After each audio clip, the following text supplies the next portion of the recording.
Britain's national treasure. 68% of the UK believe the institution is good for the country. Oh, it's fantastic! When there is a royal event and people flock just to catch a glimpse, there's a little bit of magic in that, isn't there?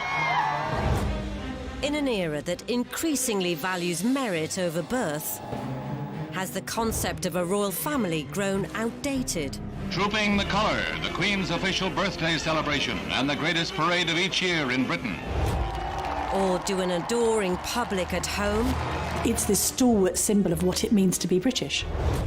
And away. Remain loyal. There were at least 1 million people on the streets to see the Queen. I suppose the main benefit of the royal family is that it provides stability in a changing world. As royal commentators dispel the myth of the monarchy, They ended up with the king doing the conga round the staterooms of Buckingham Palace. experts will break down key archive from crucial moments in royal history. It was a fairy tale created by the Grimm brothers. So prepare to discover what actually happens when blue blood runs red. What have you been doing in here all day? This is The Royals Revealed.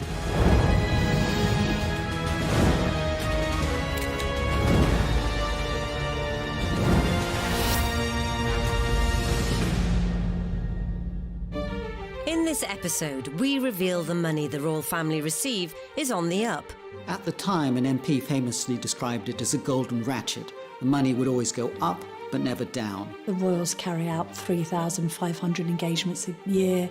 It seems like people are getting a good bang for their buck. But in an uncertain financial climate, This is a huge amount of money draining away from the public purse.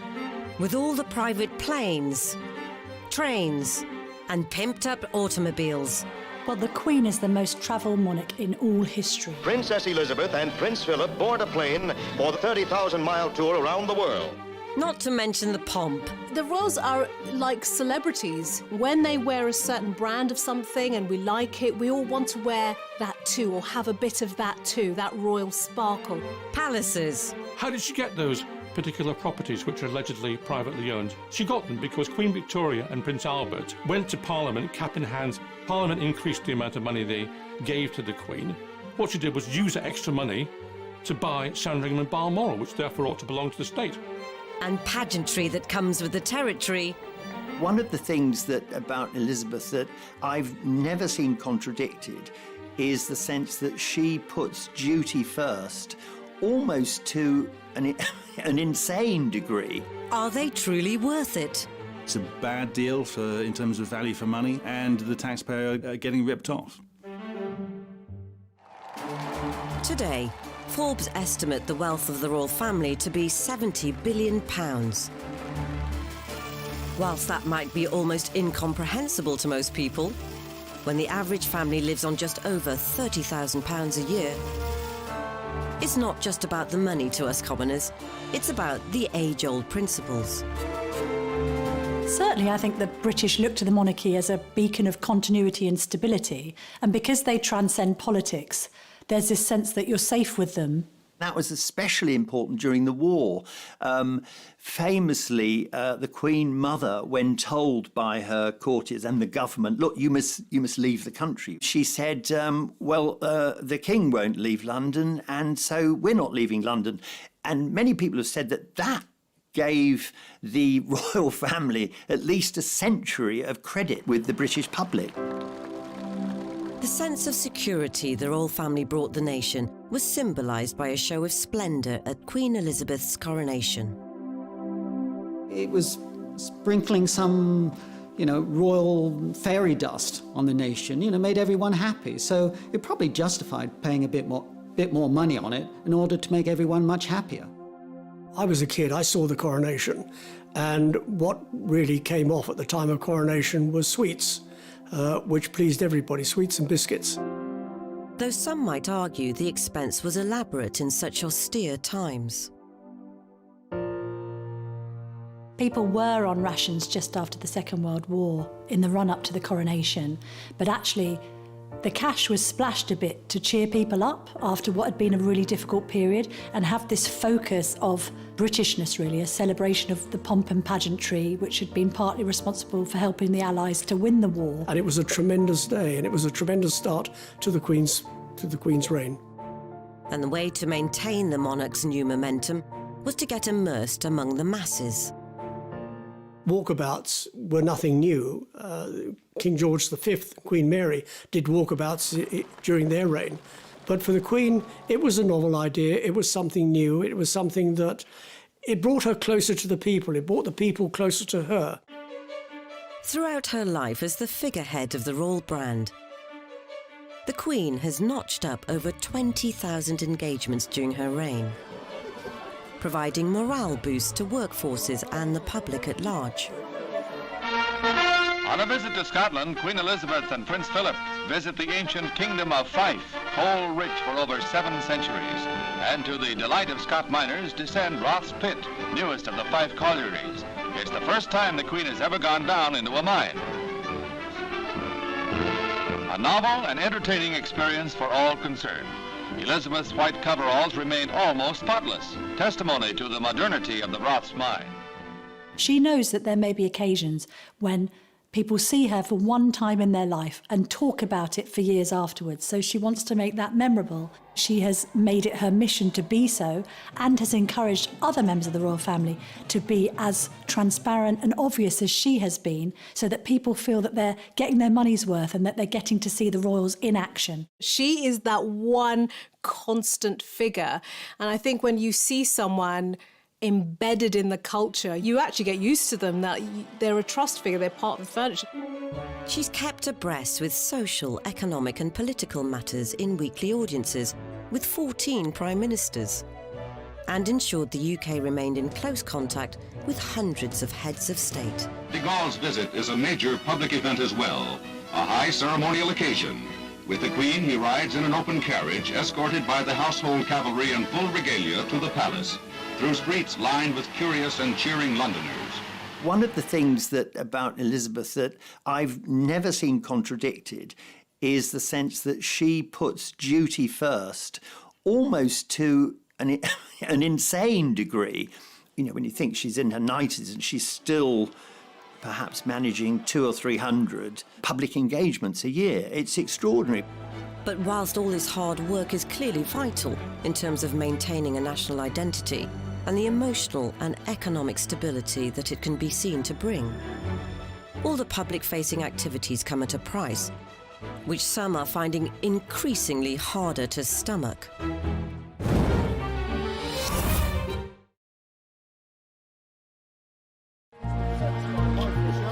The question of whether the royals are worth it is certainly nothing new, and so throughout her lengthy reign, the Queen has ensured her family are always seen to do their bit for society.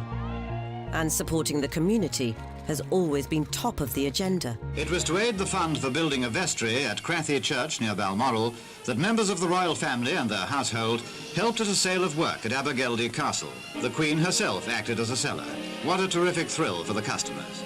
Princess Margaret was in charge of another section of the stall, and the Duke of Edinburgh, who proved a very brisk salesman, had a joke for every buyer. I think few would be able to resist the opportunity to see the Queen if she was visiting locally.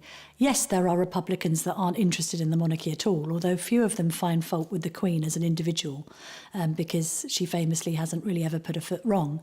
But there's a sense that everyone wants to be able to say, I saw the Queen once, and she said this, or she did that. People want to capture that moment.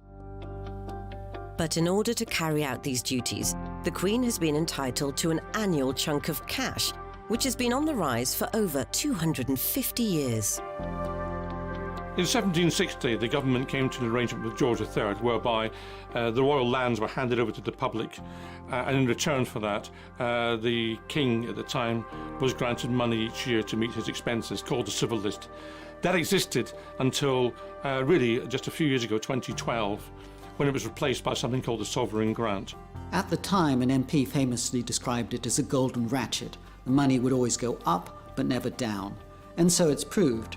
The civil list, for example, in 2011 was £7.9 million a year. By 2018, 7 years later, it was £82.3 million, the sovereign grant. This is at a time of austerity when everybody else was tightening their belts. It's an incredible sum, but what does that equate to for the public?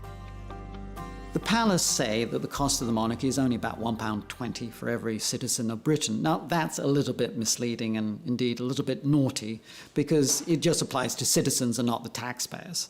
And secondly, the cost of the monarchy is a bit more than the formal cost of the sovereign grant, which is about £85 million. When you include all the hidden costs, and particularly security, which could add up another £100 million, the real cost is more like £300 million. So as we present our quickly passed on flowers, flap our Union Jacks, and burst out all the other paraphernalia, there's lots of costs churning away in the background, which the sovereign grant covers. It includes not only salaries for around about 300 people, private secretaries, craftspeople, groomsmen in the Royal Mews to run hospitality. There are garden parties, there are receptions. There are a whole host of things. There are getting the Queen around about the country to do her job. So it's money well spent. However, there's another sizable expense on the balance sheet. So originally the sovereign grant was in the region of £40 million a year. It's more than doubled because they've included the cost of refurbishing Buckingham Palace, which the royal household allowed to fall into rack and ruin over the last 60 years. That will continue to go up. It's likely to hit £100 million over the next few years. But those aren't the only renovations which have caused a Republican backlash. After the fire at Windsor, the government suggested the public should pay for Windsor Castle to be rebuilt and refurbished. And there was an outcry, and in the end, the money had to come from the Queen via entrance fees to Buckingham Palace. But when it came to refurbishing Buckingham Palace, £359 million, the taxpayer pays all of that. So about 10-15% of the grant really is earmarked to going for that refurbishment. At that percentage, it will be around a decade before all the work is done. So in the coming years, the Queen must delegate both cash and royal responsibilities carefully among the rest of the family. I'm not sure whether the public has a complete appreciation for the fact that the royals carry out 3,500 engagements a year, answer 1,000 letters, have dozens of audiences with leading figures from around the world. It seems like people are getting a good bang for their buck. Technically, the hardest working royal is Prince Charles, because when the engagements are all clocked up at the end of the year, he pretty much always appears to have carried out the most. The man is a workaholic. He believes in what he's doing. He works incredibly hard. But is Charles's coverage of the country as widespread as the quantity suggests? The public, for example, has mapped all the visits that Prince Charles did in 1 year, and they're all very much focused or clustered around London, around Highgrove in Gloucestershire, and around Balmoral in Scotland. So he doesn't go very far to do these things. It's very much about making sure that he remains in the limelight and that they project some sense of purpose. Charles could be criticised for doing too much. You know, he has been criticised for having too many fingers and too many pies. So the real issue is not just the quantity of engagements, but the quality of the work.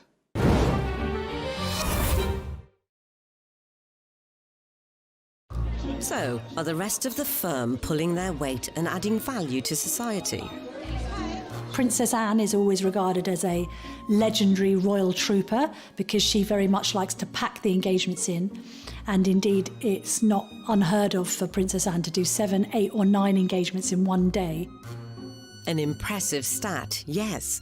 But is it perhaps overexposure?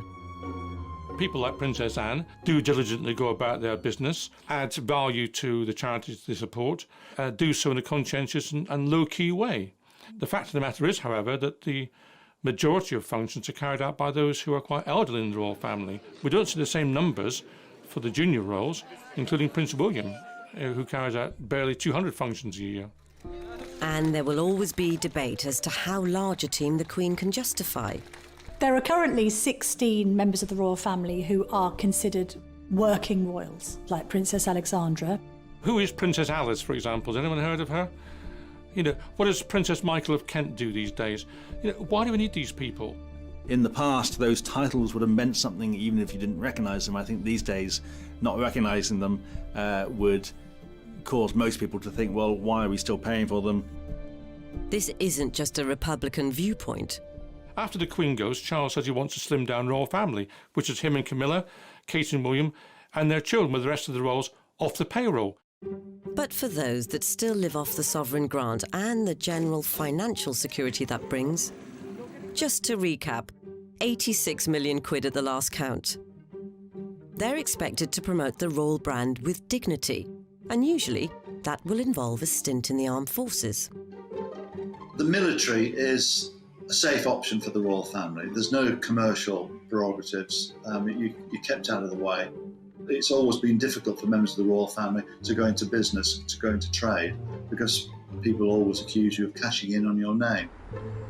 But when Prince Edward ditched the Marines for work experience with Andrew Lloyd Webber, it was the start of an uneasy journey into an untried industry for the royal family. It's the lowest rung on the learning process of working in theatre, and he will have no status whatsoever. We will not be using him in any PR capacity, purely as an employee to learn the business. Edward's working ambitions were truly uncharted territory. And what he then seemed to think that he could do was to bring the stage to the royal family and put them on the stage. And clearly, as far as he was concerned, let's get rid of all the old cobwebs, let's show how wonderfully entertaining we all are. His plan was to do a charity remake of a knockabout assault course TV classic. The Duchess of York was first off the coach, bringing the royal family and their teams to Alton Towers. Prince Edward was already there to meet them, well into the spirit of the day, sporting a silly T-shirt. Royal Knockout was an unmitigated disaster. It was one of those things that, like, maybe on paper, in theory, seemed like a good idea, and then as soon as it was on the screen, it quickly became apparent what a bad idea it was. The broadcast footage is now under embargo, yet body language expert Judy James recalls the impact it had on viewers. It was dreadful for the public because the public wanted to see more of the royal family, and I remember when that was advertised, great, let's see them being funny and everything like that. But when you get what you ask for and it's awful, you know straight away, actually, no, I'd rather have them with their hands behind their back and not speaking too much. Edward's press conference afterwards did little to add merit to the venture. First of all, I have to apologise if I go to sleep at the middle of this. Media were not allowed to watch proceedings live. We had to watch it on television. And it was a cold day, it was in a tent, there were no refreshments. And Edward came in at the end of it and sat at a table, sort of slightly raised, and looked at the assembled crowd of media and said, well, what did you think of it? And I know the captains have enjoyed themselves. I only hope that you've enjoyed yourselves. Have you? You could have heard a pin drop. Well, thanks for sounding so bloody enthusiastic. What have you been doing in here all day? Have you been watching it? Yeah. What did you think of it? Thanks. I thought it was great. The headline the next day was, "It's a walkout," which just about summed it up. I think Edward had set himself up to be a champion in his own right. This was his star of the royal family. His brothers had been heroes, they'd been in the armed forces, etc., but he was going to do it theatrically and do this wonderful show that everybody would love him, and the royal family would say, oh no, Edward, you are now the most famous member of the royal family, and it didn't quite work out like that. I suppose it's difficult being the fourth son of the monarch. You don't really have a role, you have to create one for yourself. After an ill-fated foray into TV production, Edward was ultimately brought back in line as a working royal. There's this sense you've got to behave properly because you've got to be accountable. You've got to show that you're dutiful above all else, almost to the point sometimes where you've got to sacrifice your private life for duty. And that's a very difficult thing for many people. I mean, the royals are only human after all. It's no easier for them to do that than it would be for any of the rest of us who are not in the spotlight. Recently, the Queen's grandson, Peter Phillips, also fell foul in trying to do his own thing. They're entitled to their private people, but what is wrong is when they then invoke the royal name to boost their commercial activities. Peter Phillips was busy selling milk to the Chinese and pretending it all came from Windsor and the royal family drink this every morning and so on. That was an attempt to use his links with the royal family for commercial activities. That's entirely improper. One necessary activity for working royals is to represent the UK abroad. And whilst news reports may focus on how they sample regional delicacies, don the local dress, and generally embrace the culture, there's lots of crucial work going on off camera. Ever since before she ascended the throne, the Queen has been instilling royal values all over the world. Well, the Queen is the most travelled monarch in all history, and because she is the head of the Commonwealth as well as head of state in the UK, she needs to travel to Commonwealth countries to make sure that those countries appreciate the fact that they're seeing their Queen in the flesh. The royal family are our secret weapon in selling the UK abroad. Various governments abroad in foreign countries are more likely to take note of the United Kingdom if there's a member of the royal family on their doorstep rather than some dishevelled politician. They can see politicians anytime. They can't see the royal family at any time. It's absolutely right, of course, that the Queen and members of the royal family travel abroad to represent this country. However, some members of the royal family believe that, first of all, they do not have to use commercial airlines, but they must travel by private jet at vast cost to the taxpayer. People perhaps think that this is excessive. I would say the counter-argument to that is you can't expect the Queen necessarily to go on EasyJet. At its peak, the annual travel spend was a whopping 18 million. These days, it's nearer to 3 or 4. But besides flights, how do they spend so much? They always take large teams with them, including hairdressers, including dressers and valets, and of course their whole press team. So this rapidly becomes a very expensive venture compared, for example, to an ambassador or politician who would cost a fraction of that because they simply wouldn't get away with taking that kind of team with them. And let's not even get started on the outfits. I mean, the royals don't do capsule wardrobes. The Canada leg of this tour, 6,000 kilometres, approximately 50 separate events, and of course 40 outfits. There may be a job in the morning that requires trousers, an afternoon job that requires a floaty summer dress, and in the evening, full white tie attire.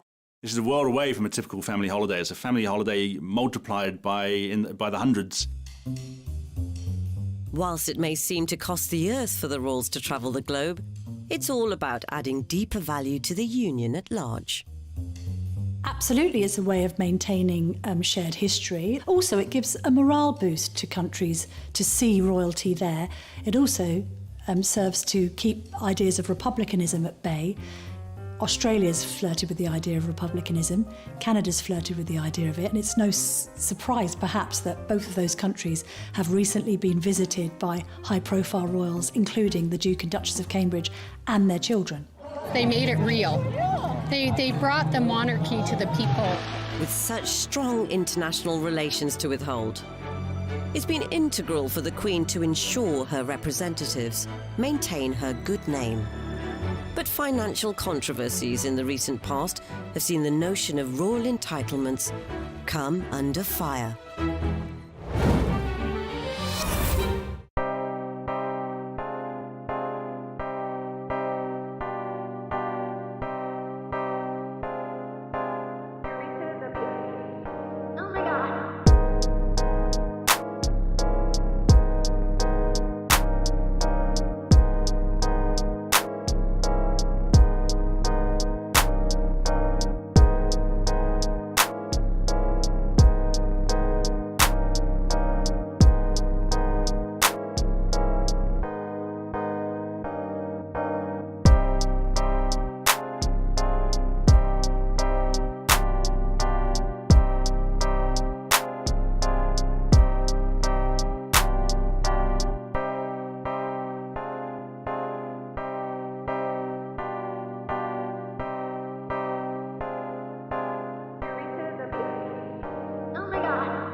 In examining the costs around the royal family, global travel expenses invariably enter the debate. The prince doesn't pay for his trips to exotic places, but then he couldn't afford to. He hasn't been well off by royal standards, but today it gets better. He'll have a full £20,000 a year from the Queen's civil list for a start. And one man who became central to that was Prince Andrew. The Duke of York was nicknamed Air Miles Andy for his propensity to rack up private jet travel on jobs that some people suggested might not have been particularly useful to Britain. I asked a parliamentary question after one particularly excessive year of travel by Prince Andrew as to what particular trade deals he had managed to put together in his role as trade envoy. The government couldn't name one. Meanwhile, the expenses could be quantified. Some of these trips were quite extraordinary in the cost. £100,000 or more for a flight to or trip to the United States, $30,000 for a visit to Japan. In the last year that he was in this official role, it was more than £600,000 in the year spent on travel costs alone. I once went to Mexico for an interview that I did with him to mark his 50th birthday. There was a huge entourage, and to be fair, there's a massive kidnapping risk in Mexico City, but you've never seen a motorcade like it. And I did get the impression that Prince Andrew quite enjoyed the notion of being centre of attention and almost seeming presidential. Most famously, he demanded that his valet bring with him a 6-foot ironing board. So you got the ludicrous situation of some royal lackey having to carry it out of the plane into the waiting Land Rover or whatever. Even back in drizzly old Blighty, the jet setting continued. He's become known as Air Miles Andy. This private jet is taking the Duke of York to Newcastle. Bad weather had grounded the royal helicopter. It was a reminder of repeated accusations of extravagance. Did you have to go by private jet to Newcastle? Yeah, because there was no other way of getting there and back, bearing in mind from what I was doing before and what I was doing afterwards. Well, there was this sense as well that Prince Andrew kept on taking helicopters to go short distances and private jets when surely a commuter train, God forbid, would have sufficed. This idea of him being quite grandiose and dismissing the notion of taking scheduled flights because he was very important as the Queen's son sort of cast a cloud over everything that he was doing. Eyebrows were also raised in the manner of which he conducted his leisure time. There was one occasion when he went to Northern Ireland to Portrush when he played a golf match, and because it took a bit longer than expected, he was an hours late to be guest of honour at an event where he should have been attending in his royal capacity. And I know for a fact that some of his aides had to take him aside and say, seriously, you cannot take the golf clubs on these trips. It's completely the wrong look. You're there to do an official job on behalf of the Queen, not enjoy 18 holes at St Andrews. Ultimately, with mounting criticism, Andrew retired from his roving role in 2011. A reported £57 million bank balance makes him the third richest royal. But the cost to his reputation, after a much-published acquaintance with one business associate, may well be harder to quantify. So understandably, Andrew has been told to step back from royal duties, to have essentially zero public presence because of the continuing allegations that hang over his head in relation to his relationship with Epstein. Even though Andrew denies any wrongdoing, he wouldn't be the only team member in the top tier to be relegated to the reserves in the last year, as Prince Harry faced his own financial backlash when he and Meghan set about renovating Frogmore Cottage. The bill seemed quite hefty for the size of property that it was, 2.4 million. I think comparatively, when the Cambridges renovated their apartment at Kensington Palace, which is a 20-bed palatial mansion, it cost just over 4. So people started scratching their heads, looking at the arithmetic and thinking, goodness me, Harry and Meghan haven't scrimped here.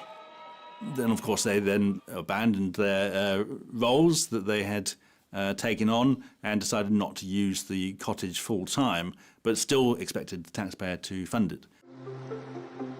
What most people don't like about the royal family is when they want it both ways. This happened with the departure of Prince Harry and Meghan. Initially, what Harry wanted was to have a hybrid royal, to be half in, half out, i.e. to receive some money from the sovereign grant, at the same time to be able to earn a living independently. Now, the two things really don't go together. I think that most people in this country, your ordinary hard-working families up and down the UK, would think that having £30 million in the bank makes you financially independent. So the whole thing was a farce. As the Duke and Duchess did away with their HRH titles, which they'd only had for barely 18 months, they ended a temporary residence in the Commonwealth country of Canada and moved to LA, where they're currently hauled up in a palatial Beverly Hills pad, market value roughly £18 million. So what of Harry and Meghan's earning potential stateside? They'll be able to command 6-7-figure fees for making keynote speeches, for being directors of various companies, for writing their own books if they wish. So I wouldn't worry about Meghan and Harry making a few bob. In fact, they've just signed a multi-year deal with streaming channel Netflix for reportedly £112 million. But even these eye-watering sums is small change compared to the biggest royal earners, as the Queen and Prince Charles control most of the family fortune. The Duchy of Lancaster is the Queen's ancestral estate. It's really a portfolio of land, mainly in Lancashire and Yorkshire. But the thing is, in recent years, the profits from that land have really gone up enormously. In 1760, when most of the Crown lands were handed over to the government in return for the civil list being created for George III, the Duchy of Lancaster was somehow overlooked. It was only worth £16 a year in those days. Now it's worth £533 million a year and produces an income stream for the Queen for her private use. Yet only 2 royal properties are personally owned by the Queen. First, the sprawling £115 million Scottish getaway, Balmoral. The Queen famously spends about 2 months of the year up in Balmoral, and other members of the family like to go to their country estates. So it's a very difficult thing to keep a balancing act between, on the one hand, connecting with the mass of the population, which is their role, and at the same time having a degree of privacy, which keeps them sane. Second, Sandringham, a relative steal at around £50 million. How did she get those particular properties, which are allegedly privately owned? She got them because Queen Victoria and Prince Albert, back in the 19th century, went to Parliament, cap in hand, said they hadn't enough money to make ends meet to meet their official expenses. Parliament increased the amount of money they gave to the Queen. She didn't need it at all. What she did was use that extra money to buy Sandringham and Balmoral, which therefore ought to belong to the state. The Queen's personal fortune is an estimated £350 million, which may even be exceeded by Prince Charles's own bulging piggy bank, thanks to his estate, the Duchy of Cornwall. The land that it owns is larger than many of Britain's largest cities combined, although it's spread across more than 20 counties across southern England, and it earns in excess of £20 million a year for Prince Charles, and there's no rule that says we have to allow Prince Charles to take that money. It is something which we have permitted over the last 200 years. The management of these trust funds has constantly raised questions as to how the Queen and Prince Charles invest their money. In my time in Parliament, I asked a number of parliamentary questions about the operation of the Duchy of Lancaster, the Duchy of Cornwall and other such matters. It's very difficult to probe these matters because the duchies, particularly the Duchy of Cornwall actually, are quite secretive and have no wish to expose what they are doing. Sometimes, of course, the truth comes out. Never more so than with the Paradise Papers scandal in 2017. So the Paradise Papers were a large collection of documents leaked to the press, which revealed the tax arrangements and investments, particularly investments in tax havens, of lots of well-known and important people, including Prince Charles and the Queen. Financial documents from a law firm in Bermuda reveal the Queen's advisors decided to invest some of her wealth offshore. Some feel Her Majesty may owe her subjects an apology. It came as a surprise to learn that she had £10 million of her duchy money invested in the Cayman Islands and in Bermuda. Now, the problem with that is that everyone presumed that all her investments were in the UK and in blue-chip companies. It looked as though she was, operating like a city fund manager. One of the Queen's investments had been in a chain accused of irresponsible lending. They feed on the poor. That is where they make their money. And the Queen is supposed to look after the people. Now, I don't assume for 1 minute that the Queen has done this herself, but it will be somebody who's in her pay, one of her echelons, that will have done this, and it just makes me wonder who we employ to look after our Queen. The Paradise Papers were a very interesting revelation. Places like the Cayman Islands were benefiting rather than the UK. Well, the royal family's answer to that was that there was no benefit from investing in these places. If that were the case, then one wonders why they didn't simply put the money in the nearest bank of Coates and sit back and relax and get the interest. Questions, too, abounded over Prince Charles's conduct. The leaked documents claim the Prince's estate, the Duchy of Cornwall, bought shares in an offshore company. The company wanted to offset carbon from rainforests, but international agreements prevented it. The Prince agreed and campaigned to change it. Was that a conflict of interest? Charles could have just said in one of his speeches, listen, I've been banging on about this issue for 20 or 30 years. I feel so strongly about it that I actually put my money where my mouth is, and I've invested in a green company. But he didn't say this, and it all emerged through a splash on the front page of The Guardian and exposed today by Panorama. Even though Charles reportedly has no direct involvement in the Duchy of Cornwall's investments, the vast sums of money behind the monarchy remain a divisive issue.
Queen Elizabeth II has reigned for over 65 years, with each significant milestone marked with increasing pomp and circumstance. Even the Silver Jubilee in 1977 was a show of wealth beyond comprehension. Monarchists would argue lavish occasions like this are more than recompensed by the Crown Estate. The Crown Estate is valued at around £14 billion, making a profit of around £340 million a year, which goes to the government. It's yet another collection of land and property, including the Queen's preferred schmoozing hub, Windsor Castle. The welcoming head of state was Queen Elizabeth II, as she, President Reagan, Mrs. Reagan, and Prince Philip looked on from the reviewing platform. The Grenadier Guards helped establish once again that no one is better at pomp and ceremony than the British. But there's also other more surprising portfolio particulars, such as Ascot Racecourse and the entirety of Regent Street. And it's not just inland income being generated. The Crown Estate owns all of the seabed, or most of the seabed around the UK, out to as far as 12 nautical miles. So that's an enormous amount of undersea real estate. The wind power has become the money spinner, quite literally, for the Crown Estate. Well, it's interesting that both Prince Philip and Prince Charles have decried wind turbines and said how dreadful they are. You know, all those wind turbines are just churning out cash. But is this contribution to the Treasury rightfully the royal family's to make? There's a popular misconception about the Crown Estate. Because of the word crown, most people think it's owned by the Queen, but it isn't. It is public property. All the rental income from the land, all of that goes into the public purse. It's not private, it's ours. The income of the Crown Estate would still come in if we didn't pay for the monarchy.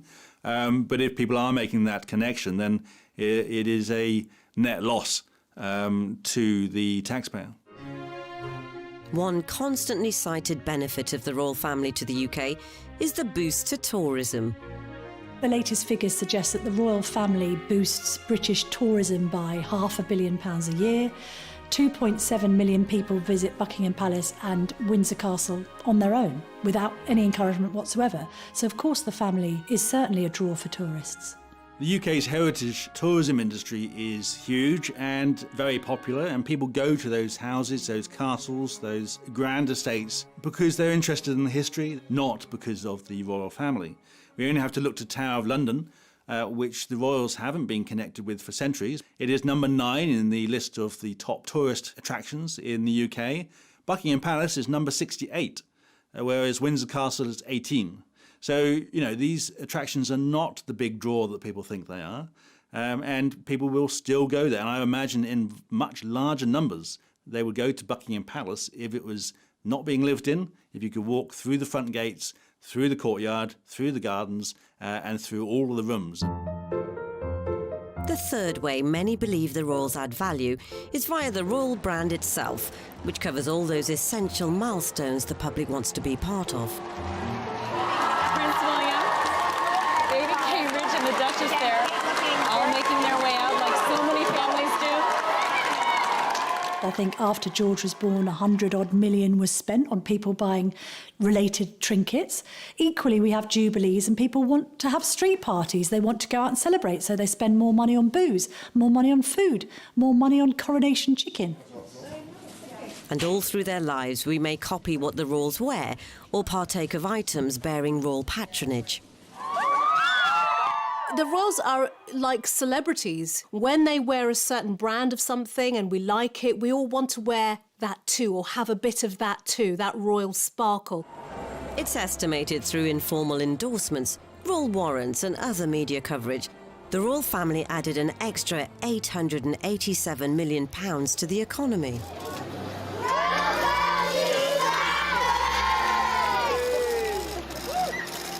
It's a very nice welcome.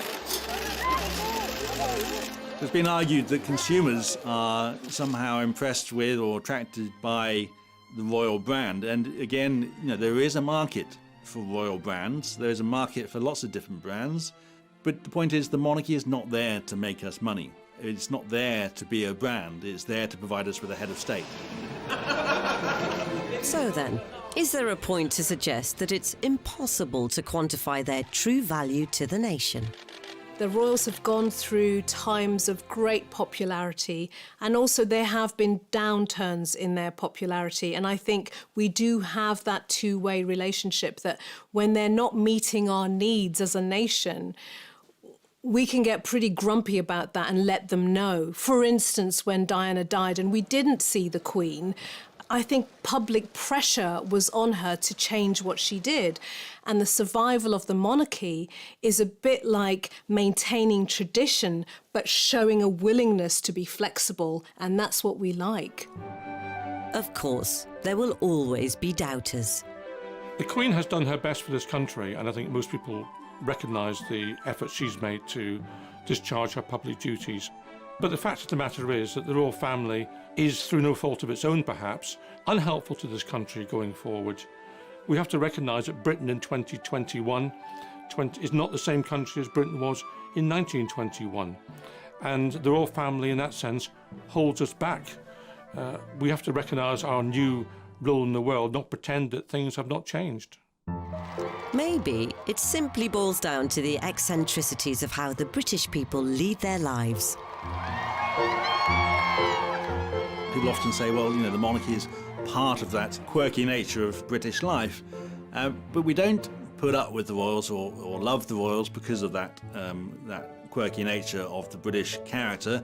It is because the royals serve a purpose. They serve their own purpose, and they serve a purpose for those in power, and so there's constant effort to promote them and to ensure that they are not put under such pressure and such scrutiny as to turn the people against them. It's part of the British culture, and to shift out of that, I think, would take tremendous change and tremendous growing pains. And I don't know that we are yet prepared for that, because every time there is a bit of a disruption or a shift, there is often a reaction to that. So Harry and Meghan deciding to step away has caused great consternation. It's like, how could you do that? Which shows the power of the royal family entrenched in the British psyche at the moment.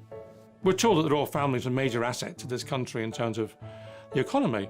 No doubt they bring in some tourism, and no doubt there is a genuine value to some visits carried out by the royal family to overseas destinations and some events hosted at Buckingham Palace. But as to what that is in economic terms, it's almost impossible to quantify.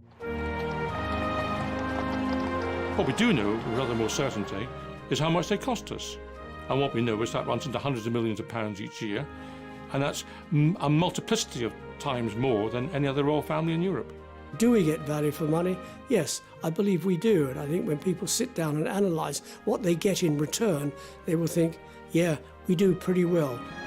So in trying to explain whether or not the royal family are worth it, we shouldn't expect the answer to be based on such a simple thing as reason.